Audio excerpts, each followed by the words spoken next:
You know those moments where you're fighting and you have reached your limit and you storm out? Well, storming out has its consequences, as you well know.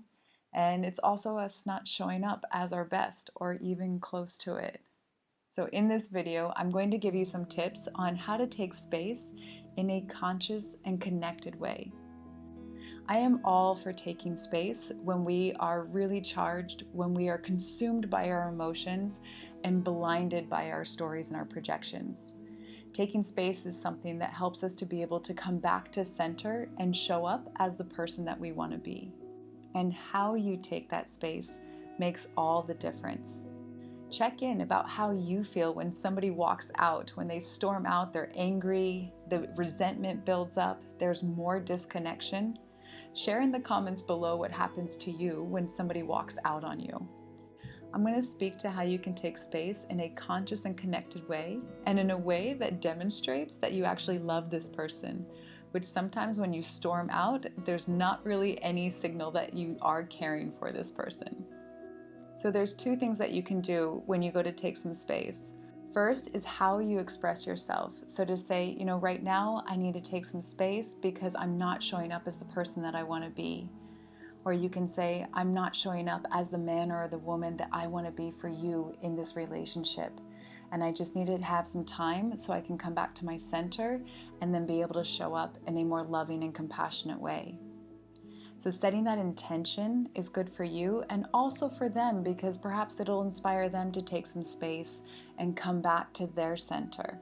And the next helpful thing, when you take space, if you have an idea of how charged you are and how much time you're going to need, it can be really helpful if you communicate that to the other person. So if you say, I'm going to take some space, I need 5 minutes, or I'm going to need an hour, or I'm not sure how long I'm going to need, but I will come to you as soon as I'm ready to connect again. And make sure you take the time that you need. And if you end up needing more time than what you said, find a way to communicate that to the person, whether it's sending them a text message or it's popping your head back in the room and saying, hey, I need a little bit more time here. This is helping them to maintain a connection and also to not be waiting in suspense. Because when we wait in suspense, sometimes that anticipation can amplify the anger and the resentment that has already started to exist from the argument.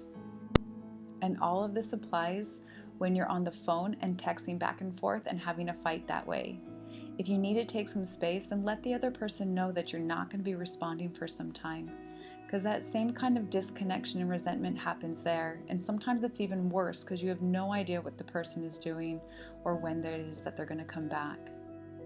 Make sure to check out my other video where I speak about the importance of taking this time for yourself and what to do when you're in that space, of how to move into a more heart-centered place and accessing your consciousness and your compassion.